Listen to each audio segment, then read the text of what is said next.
Welcome back to another episode of Practice Underwater. I have Matt here today. Matt, it's been a minute since you and I have recorded is this 5 weeks since the last time that we've had an intro outro together? You know, it has felt like a long time because I did it with Alex before, then you did one with Alex. I missed this. Yeah, because you were in St. Lucia. You know, you were out sick with injury. Yeah, I didn't like how you kind of made fun of that trip. That wasn't very nice. I listened to that. Oh, really? You didn't like that comment? No, I didn't. Really? I think we should celebrate doctors taking time off. It's healthy. Oh, I'm sorry. No. I was trying to be a little facetious, talking about the fact that you were out with injury. That was like you were an athlete, couldn't play in the game type. That was the angle I was trying to take there. Okay. I actually think it's great. So I really like the fact that you do the honeymoon every year. I think that's a great idea, and it's something that I want to adopt myself when the time comes. Yeah. And I love that idea that you and same time of year, 2 weeks. Same, everything. Yeah, non-negotiable, new honeymoon every year. I think that's great. And I love what you said. I asked you about, what are you doing a honeymoon every year for? It seems odd. And you go, why should we have something so great only one time in our life? Yeah. I thought that was great. I love that you guys do that. So Matt was out on his honeymoon, his yearly honeymoon. If you guys listen to Practice Underwater, every February, Matt's not going to be on. Well, it's going to be weird. When I'm in Arizona, February is one of the better times to be. Yeah, you're going to have to move it to July. I'm going to have to move it to the summer. Move it to July. Yeah, get out during June and July. Yeah, I agree. All right. So this is an interview. This is a 2-part series with Dr. T. So part 2 is longer, and that's kind of been a trend now with Suzanne doing these interviews. Is part 1s tend to be a little bit shorter, and part 2s tend to be a little bit longer. And Matt and I will debate about this in the outro. I felt like this doc was pretty clear on their vision, which to me felt like that was the reason why part 1 was shorter. Matt did not agree with me on that. So that's something we'll touch on in the outro. But we have a long outro for you guys planned.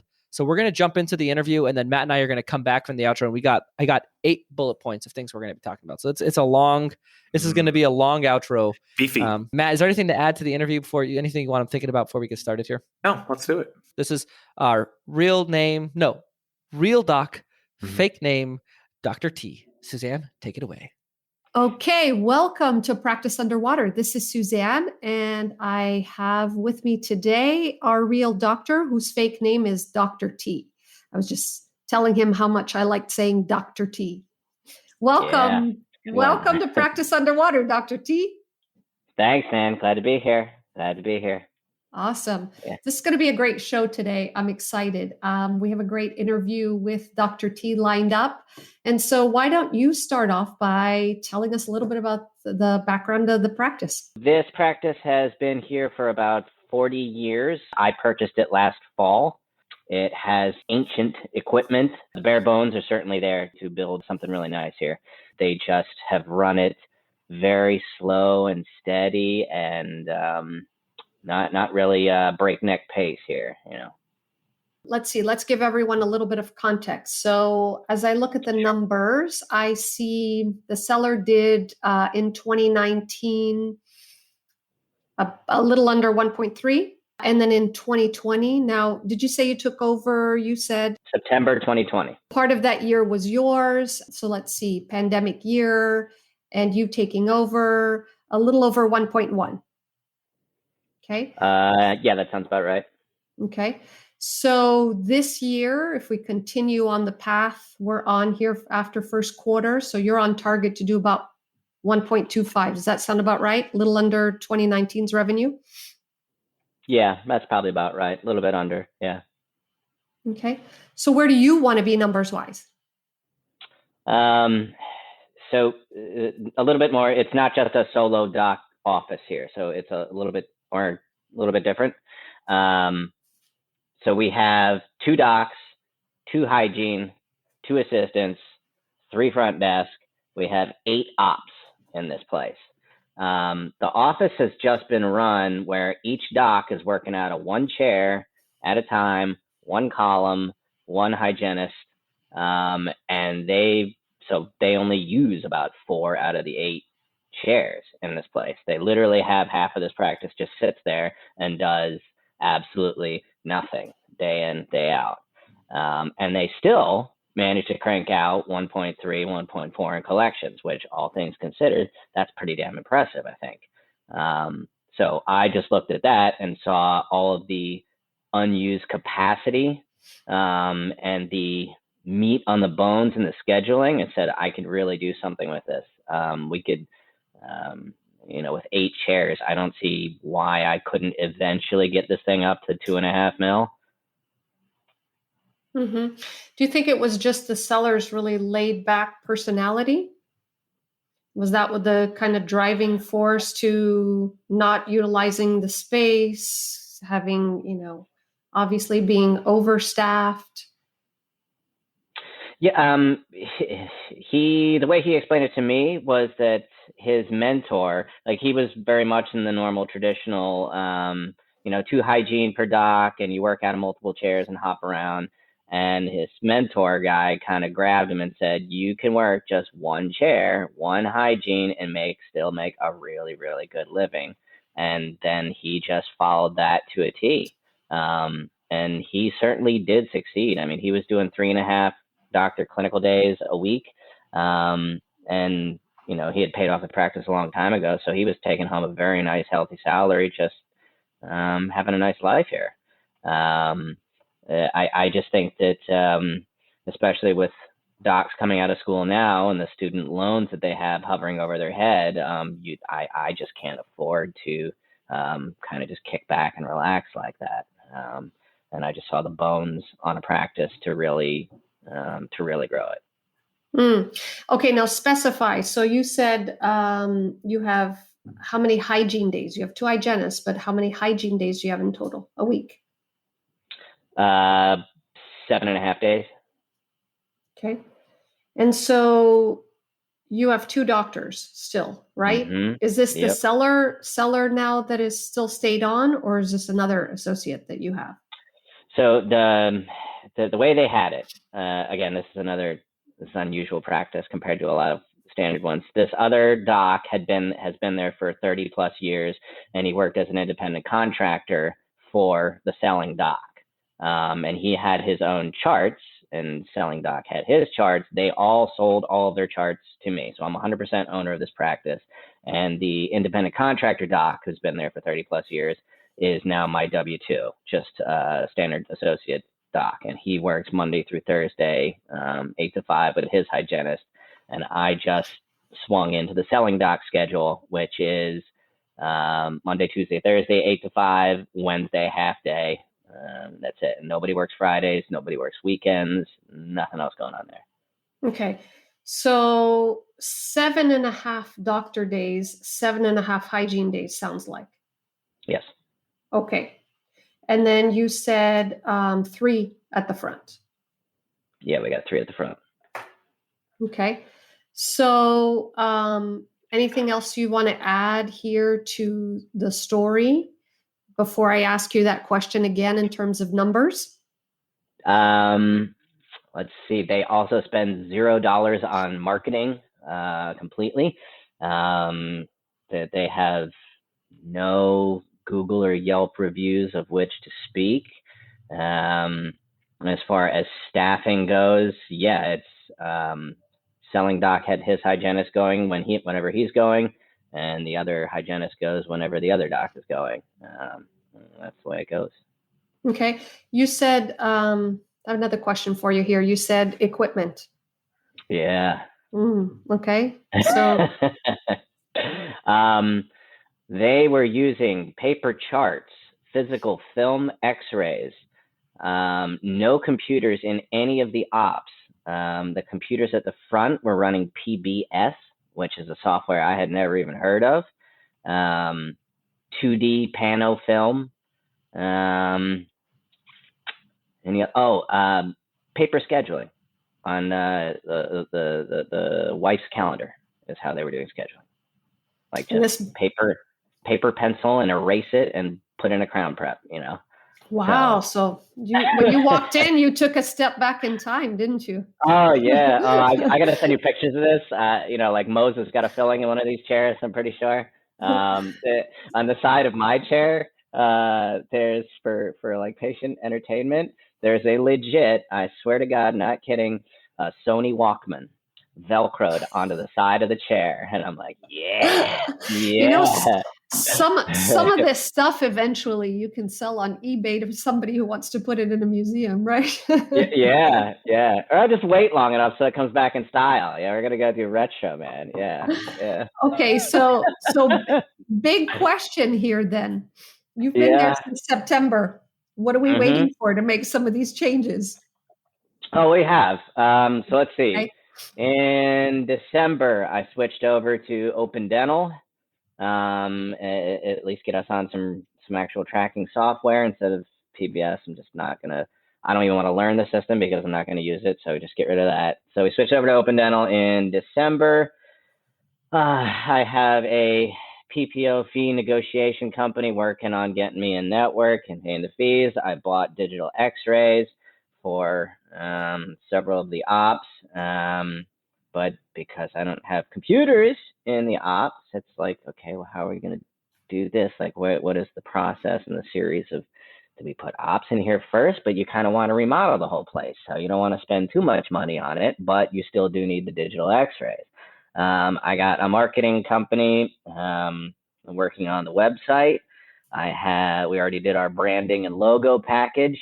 So my goal here right now, the way I'm trying to go, is I need to get the marketing going so that we have enough butts in the chairs to hire me a second hygienist so that I can go to hygiene and work out in multiple rooms. We've got an implant system in there, and I'm considering pulling the trigger on a cone beam, et cetera, et cetera. There's a lot of moving parts going on right now. So I'm not sitting on my hands, but it's slow slogging trying to turn the ship around. It's been going in a particular direction for so long. Mm. This episode is brought to you by Swell. So all of us who are already using Swell know that it crushes reputation management. It's like turning on a steady stream of reviews that requires no effort from your team and just works. It's amazing. Additionally, it makes it easy to stay in touch with all of your patients before and after their visits. And it even has a great way to set up a virtual waiting room. But there's more good news. Swell has a brand new version of their platform. And on top of being simpler than ever to use, you can now actually get patients to pay via mobile, which is incredible. The reason that Swell is so effective at getting reviews is they make it easy. They've now brought that same ease of use to paying for dental treatment even after patients have left the office. Mobile payments are a great way to text them a reminder so they can pay at their convenience right on their phone. You can pay via credit or debit card, ACH, or even Apple Pay or Google Pay with just a few taps. No more phone calls, no more chasing people down with emails and letters that always seem to get lost. And it gets better. This new release includes Swell Schedule, which is an easy way for patients to request an appointment time that works for them, so you can lock down those appointments quicker. Listen, Swell is one of those things that you just need to try it out, turn it on, see the results, and then you're converted and you're like, well, I'm never going to shut this off. Listeners of the Shared Practices podcast can try Swell for free for 30 days. No commitment. Just set it up, see the results for yourself before you pay anything. To take advantage of this offer, head to swellcx.com/sharedpractices. That's swellcx.com/sharedpractices. So let's talk about the marketing, because that's kind of an interesting look at how many new patients were coming into the practice. And then I'm kind of seeing a little bit of a drop lately. What do you think that's? I haven't actually looked at the new patient numbers from Dental Intel, so I have no idea what they were and what they are. I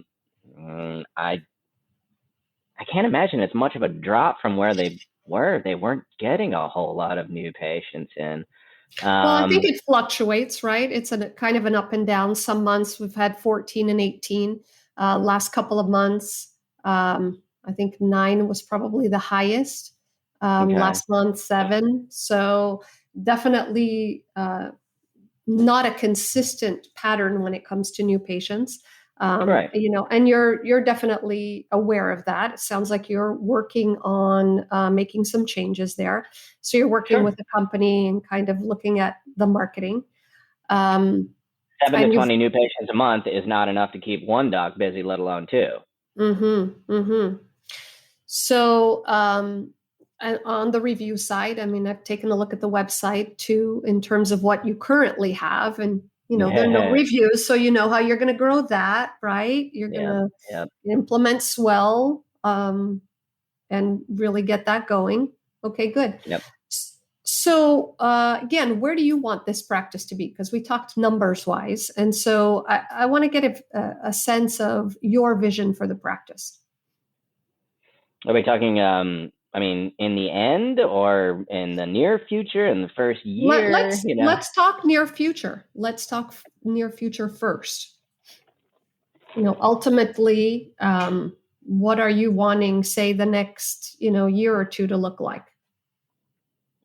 But then I want to fill these chairs. That's my goal. So I got 8 chairs. I want to fill them. Whether that probably means bringing on another associate, because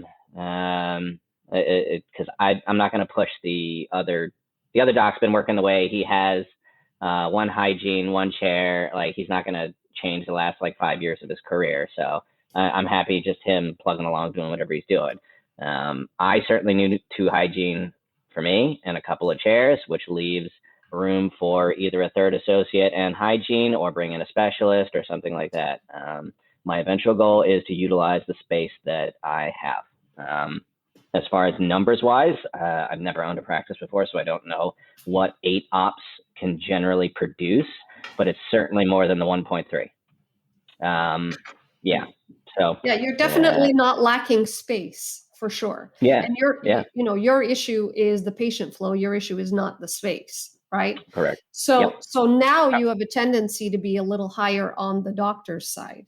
You have more doctor days than you have hygiene days. So So tell me, eventually, are you wanting to maintain your schedule? Are you thinking, as you bring on the associate, you want to drop a couple of days? Like, what's kind of the long-term plan now? And you would probably know this a little bit better than I do, but there seems to be a general dentist trajectory, which is I want to increase my days in production until I hit some income threshold. And then after that, I would like to buy back some of my own time. So right now I'm kind of in the phase of, let's just get that production and income up. Eventually, I'm really enjoying this No Fridays thing. That's really fantastic. I'd like to keep that if at all possible. But for now, I'm certainly willing to work more days to increase that production and income. Mm-hmm. Talk to me about the team. So you said you have 3 people at the front. What are their tasks? What is everybody doing up front? Okay, so we have 2 staff members that we're doing all the insurance and doctor scheduling and claims, general answering phones, front office duties up there. My accountant talked me into hiring a third-party company to do billing and claims, etc. So we have them doing most of the insurance and billing. So I still have 3 people at the front, plus I'm paying probably about $1,500 a month to get to do billing and claims. I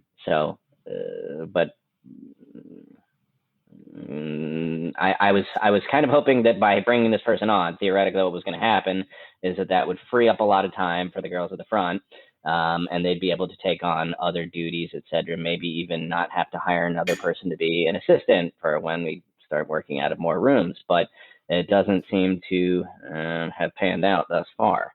They're still saying that they're quite overloaded. The third one at the front just does the hygiene scheduling and general booking and calls. Like, she handles hygiene scheduling, and the other 2 handle the doctor scheduling. How far booked out are you in hygiene? Hygiene, for the 2 hygiene, I'd say we're probably 6 weeks booked out. Okay. So if you had a new patient call the practice now, if I were a new patient calling your practice, I would not get an appointment for the next 6 weeks? Usually out of cancellation, so you'd probably get them in somewhere around 2 to 3 weeks. But yeah, it's they book up the schedule pretty well. But I would suggest I would guess that if somebody called, a new patient called in, it's not like we're going to tell them we can't see you for 2 months, and then they go somewhere else. I don't think we're at that kind of we haven't hit that threshold in capacity. I don't think so. I could be wrong, but that's what it seems like to me.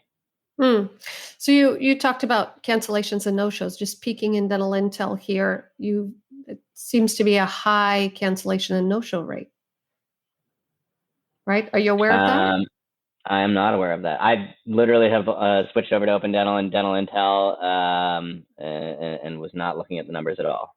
Okay, good. So we're talking about it for the first time. Good, awesome. So something to pay attention to. Cancellations and no-shows are pretty high.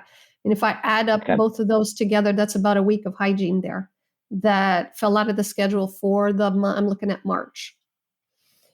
So just kind of, that tells me a couple of things here. We've got a lot of bodies up front, but it does tell me that they're very nice and make it pretty easy for patients to change their appointments. Does that sound about right? Yeah, they're pretty accommodating. Yeah. Pretty accommodating. A lot of this patient base has been with the practice for 30 plus years. So yeah, there's almost no turnover here in the office. Like almost everybody who's been working here has been here 10 years plus. They know the patient base pretty well. So knowing the patient base pretty well, sometimes, I kind of see this happen where we're so nice and we just, kind of end up accommodating the patients. So we've got accommodating people, accommodating patients, and you're into a situation where you have a lot of last minute changes to the schedule. And, you've got basically, if I look at the patient base, we've got enough hygiene hours to support the patient base. But what I'm really wanting to talk about is growth, is in terms of a next step. Sure. Okay, so the cancellations and no-shows, is that a new spike? Because we've had a lot, especially here in Texas, a lot of people are canceling there because they're like, oh, I'm going to get my second vaccine and I want to cancel my appointment until I get it. I don't want to make excuses, but it is a pandemic. Yeah. So I think a lot of people have, like kind of just a sidebar here, that question that I get asked a lot. I feel like we're sort of over that period now, not completely over, but in a better situation where patients are feeling better about coming into the practice. But I feel like what has happened is in dental practices, we've been a little bit lax when it comes to our systems. If we had a system in the past, it's kind of like, oh, we didn't want to push. We actually didn't want people to come in if they weren't feeling well. So we are on this cycle where we're kind of making it a little bit easy, and we're still continuing with that. So we want to reel that back in and kind of re-implement those strategies that we were using prior to COVID that were working to help reduce some of those changes. When I do look back historically, though, I actually see February was a little worse. And January was pretty similar to March. So I think that's a consistent kind of response when you've got a team that's extra nice. So we'll talk a little bit more about that on part 2 when we get into the numbers and into what we're going to do in terms of some strategies and recommendations. Okay, does that sound good? Okay, awesome. So thank you again for being our guest on Practice Underwater, and I can't wait to dive into part 2 next week. Okay, thanks. Welcome back. I hope you guys enjoyed the brief interview. And Matt and I have a lot of topics, and there are a few things he's fired up on. So, if you guys have listened to these outros, every once in a while, Matt gets every once in a while. Not every episode. No, not every episode. No, not every once in a while, Matt gets fired up about something, and I get fired up too. You know what I'm finding is, like, as we are not doing these interviews anymore, now I get fired up more because usually I'd be able to get this stuff out to the person, and now it's just like boiling. No, yeah, now you're sitting there like, why did we not talk about this? Exactly. Like if I was on the interview, this I would not let this fly. No, this And would not be it's happening. because Suzanne's so nice. Mm-hmm. And she does a great job of being supportive, and we like to make fun of people a little bit on the interviews, and so we like to use the intro outros for that same function. So right. Matt, what are some of the, do we start with the accountant? I feel like the accounting topic, we have to. That's right up our alley.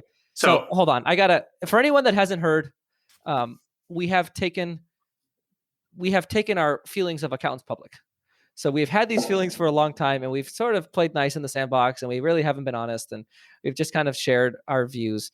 And lately, it's just gotten to the point where, accountants have started giving our clients such terrible advice for too long that we've had to start putting them in their place on the credibility scale in practice management. That's all we're trying to do. Everyone needs an accountant. They are not bad people. They are very knowledgeable at accounting and taxes, bookkeeping, taxes. They are the experts. My issue with them lies when they go outside of their. It's like it's if I'm trying to do like finger surgery. I'm a dentist. My scope of practice is neck and up, right? Their scope of practice, bookkeeping, taxes. So somebody needs to keep them in line, and that's our role at Shared Practices, is to keep the accountants in their place of bookkeeping and taxes. So Matt, can we talk about the accounting comment? I almost spit out my coffee, and I wasn't even drinking any when he said this. And I quote, "My accountant talked me into hiring a company to do third-party billing and claims." Oh, can you believe that? Horrible.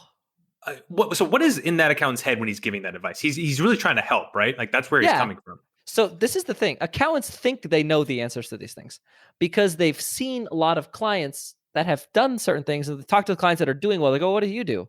And it's like all this anecdotal information. It's like I sat in a seminar and I learned that like it's good to outsource your front desk apparently.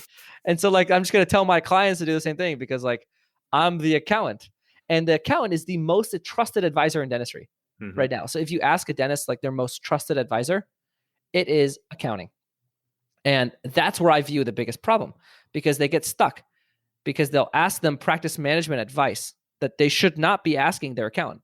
So Matt, can we now tear apart this specific piece of advice to show that the accountant should not be saying this? Yeah. So the bigger issue is the words "my accountant talked me into," which I think we've discussed so far.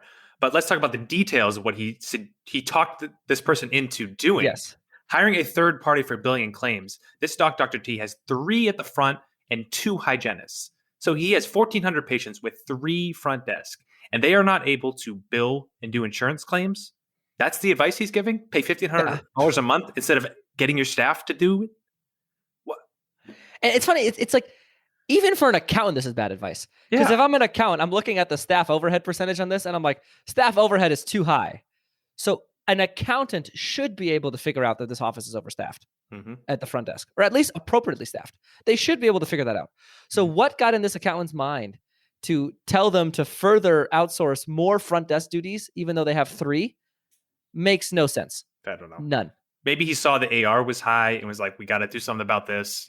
Some kind like the front desk is not doing their job super well. So he's like, this is what I heard to do.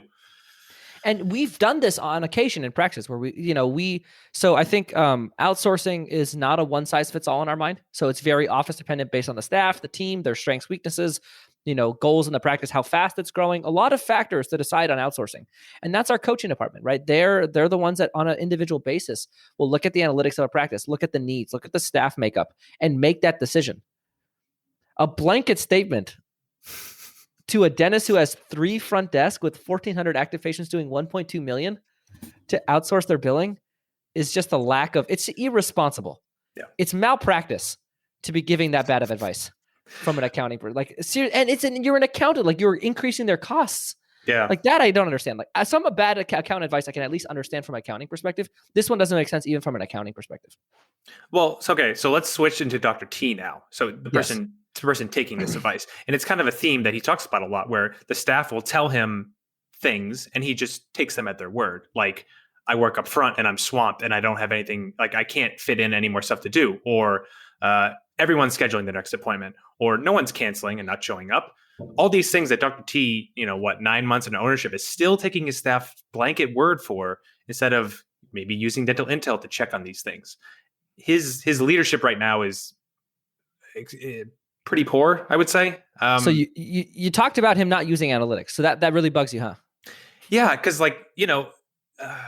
this will kind of serve, I hope, as like his kick in the butt to start using the software. When Suzanne points out these numbers that are pretty apparent on his dashboard, and how it's negatively impacting his practice, she even says a week worth of hygiene is no showing or canceling, and he's just completely unaware. And then the hygiene pre-appointment is not where he thought it would be. Like down the list, he realizes he has a leaky bucket. Remind me, what was his hygiene pre-appointment percentage again? So it historically was low. In this March that Suzanne talked about, it was 83 or 84. Still not acceptable. Yeah, no, not where we want it to be. So he's kind of meandering in his first part of ownership. And I think this will be, and I hope this will be kind of a turning point for him. And so you and I talked off air before we got on. It really bugged you. So he's owned this practice now for like 9 months, right? It really bugs you how he uses the language of they. Oh man, he talks about the practice if he doesn't own it, like he's not part of the team that's doing the things. So he talks about stuff in the past, like they didn't do it, they did this, they did that. But then he talks about it in the present by saying they spend no money on marketing. And I went back and listened. I was like, wait a minute, I must have heard that wrong. Like he meant like they didn't spend money. No, he said they don't spend money on marketing. And then he said, I didn't write down others, but I put et cetera on my notes. Yeah, but like he needs to really step into ownership of this practice, because right now, like he's just kind of keeping it afloat, and it shows in his growth, right? Like he's at the same pace that they were doing in 2019. Like he's managing it, but he's not growing it because he's not actually doing stuff. So this is interesting because that's kind of my point is I heard that differently, right? So it was clear he did 1.3, the practice did 1.3 before he bought it. And now they're on pace to like 1.25. And so he had a little bit of a dip. And I was coming at it from the perspective of like, that's more normal. Like for a dentist to buy a practice and like remember we used to learn from like the industry standard people that talk about this, like a 10% attrition is pretty common. You're going to buy a practice and it's going to dip roughly 10%, like that was like, we're buying practices and doubling them in a year. Like that's not common. And I kind of had I wanted to bring up the point when I heard this, that if anyone in our audience bought a practice and isn't reproducing exactly what the seller did and is a little bit less, I wanted to have the reminder to everyone else that you're in line with what's normal in our industry. This is not like we are so successful at acquisitions as a company where we grow them so quickly with our clients that we sometimes give a false perception of what is normal. And I don't want people to feel less than anyone else or like they're not successful. And so I wanted to just take a minute and acknowledge this doc for buying a $1.3 million practice and almost reproducing it. The seller's been there for 40 years.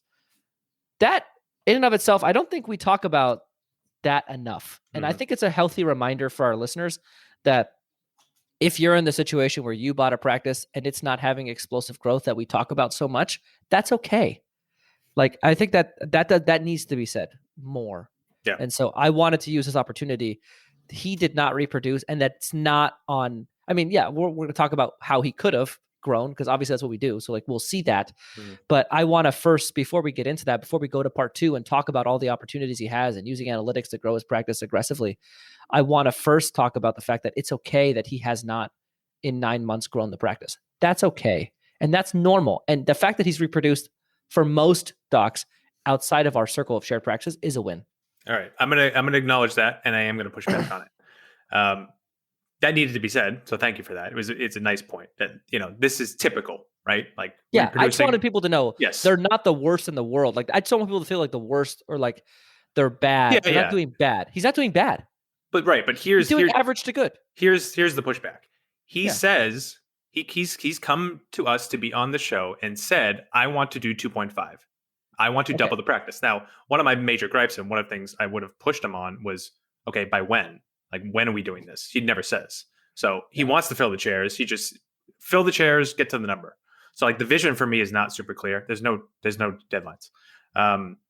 So he's coming here saying that, yet he's not doing things to make that happen. He's making changes. Like, he's not like doing nothing, but he's not like seeing the real opportunities in the practice and implementing change in those areas. Totally. And I think that like you're right. So now for every dentist, a dentist outside of shared practices, we'll call him average to good, right? But if we're going to look at him through the shared practices lens of how we do things, yeah, he's a lot of thinking and not a lot of doing. It's sort of that was what I wrote down when I was listening to him. Is like it's kind of like paralysis analysis type thing going on here, where he's like, I spend a lot of time thinking about what I want to do, but he doesn't spend a lot of time doing anything. Well, and like also think about the practice he took over, like super ancient. Like we're talking the ancient of the even ancient practices. This for schedule. Like I didn't think people still did that. That's crazy. Yeah, like paper, like scheduling paper. Whoa, it's funny. So the practice that I bought, they converted from this back in 2004 into remote or like computer scheduling. But for a full year, they did both.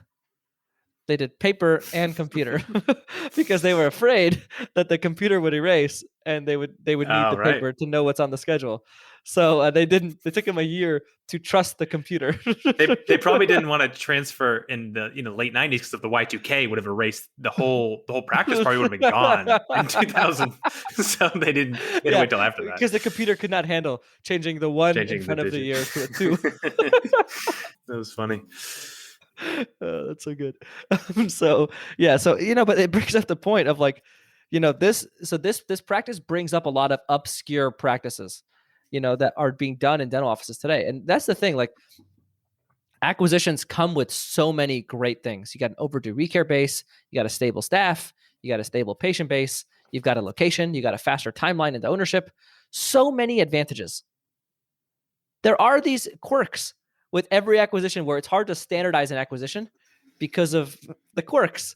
Like you're walking into an office, people have been working there for 30 years doing obscure things like a paper schedule and like no computers in the operatories, stuff like that, And I remember a story when I first bought my practice, they were doing, the thing that drove me nuts is pre-auths. Yeah. Patient, you tell patient they need a crown, they go up front and the front desk tells them, all right, I'll send a pre-auth and we'll call you. And they leave. No offer for an appointment. And then they submit a pre-auth. Yeah. And then Delta Dental tells us that we owe the same amount we already knew they were going to owe. We knew, yeah. And then we call the patient. We don't get their answering. We get their answering machine. We leave them a message.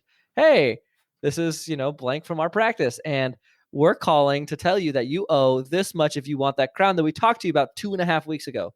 Call us back if you want to schedule it. That's beautiful. What was their close rate? Isn't that awful? Yeah, that's awful. That's pretty bad. And that was being done for how many years? Forever. At least the last 10. Yeah. And you walk in and you see this stuff and you're like, why are we doing this? This is a terrible idea. And that's the thing. Like you said, you're not going to know this going in. Like there's many things you're not going to catch before you step in, and you're like, oh, like really, we're doing it that way? Yeah, like this is horrible. And then you have to then the challenge is prioritizing and doing the ones like it's sequentially, and you have to. It's tough. Like you have to live with a lot of this kind of stuff early on. So you choose what you live with and you choose what you don't initially. This is one I didn't tolerate. So the second I saw it, I changed it right away. Good. And the conversation I had with the front desk was, I said, okay, why are we doing this? And I'm like, she's like, well, we're trying to avoid the patient being upset about, of course, fear, right? So I said, okay, how about this? I said, how about for a month? We just schedule them and we see how long it's going to, how big of an issue it's going to be. And I promise you, I will write off all of the errors that this new system causes until we figure it out so that nobody's upset with you. How does that sound? Right? So I found out her objection to why we're doing this terrible strategy. And then I'm like, okay, let's pivot to a new way where we can do it the proper way, but I'm still going to address your concern. And so I gave her this grace period of until we figure out how to give estimates, I won't I will not send statements. And then we're fine. We have never. How much did you pay out? Oh, less than $1,000. Yeah. Oh. It was nothing. I mean, and we got people scheduled. Our case up and soared right away, and that started our honeymoon phase. Yeah. Because now we're converting all these crowns that we've never converted because we've never offered a schedule on the day of a cleaning when you're actually concerned about it.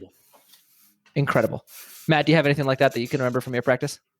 Yeah, I mean, I have the typical one of like paper statements sent, nothing was collected on the day of ever.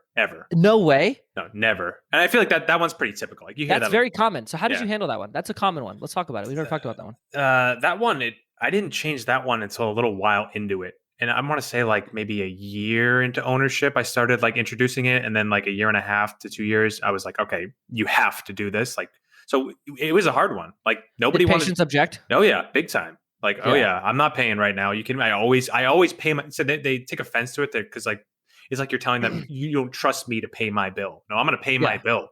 I always pay. So we had an interest like that. And then I had to put a sign out. I hated doing it, but it was like, there's no other way. Like, the stupid, like our policy has changed. Yeah. Time of service. That helped. People started to get trained. Now like jumping forward like a year from then, 3 years in of ownership, a couple people still will not pay, but like most people know now. So that was a hard one. That was a lot harder than I thought. Like, yeah, that's a tough one. Yeah, like really, really difficult. And another one in this realm quickly, hygiene pre-appointment. My initial manager I inherited told me, we tried having the hygienist make the appointments in the back. It didn't work. I was like, really? Like you're the only one in like the whole country that just like it doesn't work. And then you have different people, different patients.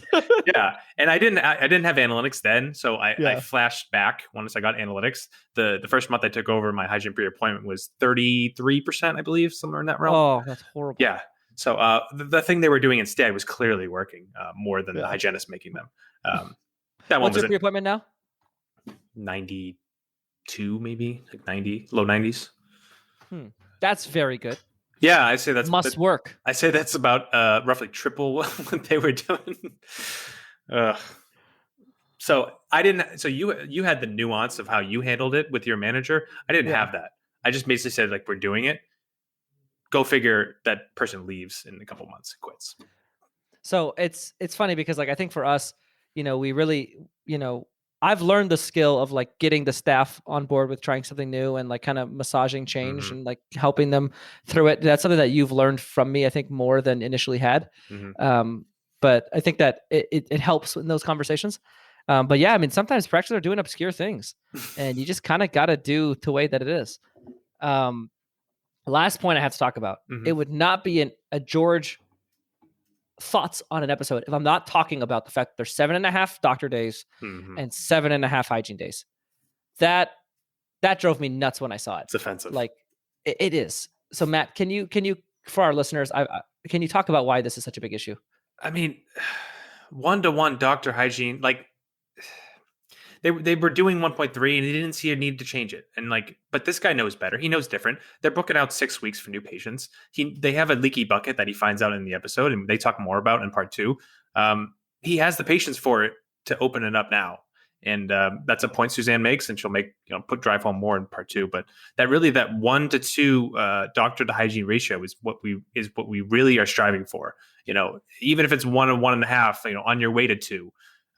But yeah, the 1-to-1 is, I inherited a 1-to-1, and like you got it. Once you make to the jump to 2, it's a whole different ballgame. Yeah, and so he did note. I think he made a good point about not wanting the seller, or not the seller, that like long-term associate, the independent contractor guy that's now a W-2. He doesn't want that guy to see more patients because he's used to the one hygiene thing. I'm cool with that. Great. Keep him on his island where he does it his way. But you as the owner should be adding another hygienist. You already have 3 front desks, so you have the front desk capacity to add another hygienist. Add another hygienist. He has 8 ops. He's got the space. It's a very simple move to add 1 hygienist. You start checking for 2 columns. Now your new patient flow is going to be higher. You can start getting overdue recare reactivated and working on those strategies Suzanne's going to talk about next part to start growing that practice aggressively, right? Like he's got to do something different. He's like, I'm going to buy the practice, do the exact same thing that they were doing, and want to be 2.5. Well, like, how's that going to happen? Let's change it up a little bit. Yeah, he keeps talking about wanting to grow his income. Like it's important to him. You can tell, which is great. But he just. But again, it goes back to thinking, not doing. Like he's talking about it, thinking about it, but we're not doing it. So like, I don't super really care about how much we're talking about it. I'm with you. Those are our thoughts on this part. That was a beefier outro for you guys. Next week's Suzanne's interview is a lot beefier, a lot longer. She goes through a good amount of stuff with him. It's a really good listen. And then Matt and I will be back for the outro and the intro. So anything else to add, Matt, before we wrap up? Oh, this was fun. This is back in the saddle. It feels all kinds of right. Yeah, it's been a long time since Matt and I have done this, so it feels good to be back at it. Mm-hmm. We'll see you guys next week. Another episode of Practice Underwater. Matt and I are going to do intro outros again next week. Looking forward to it.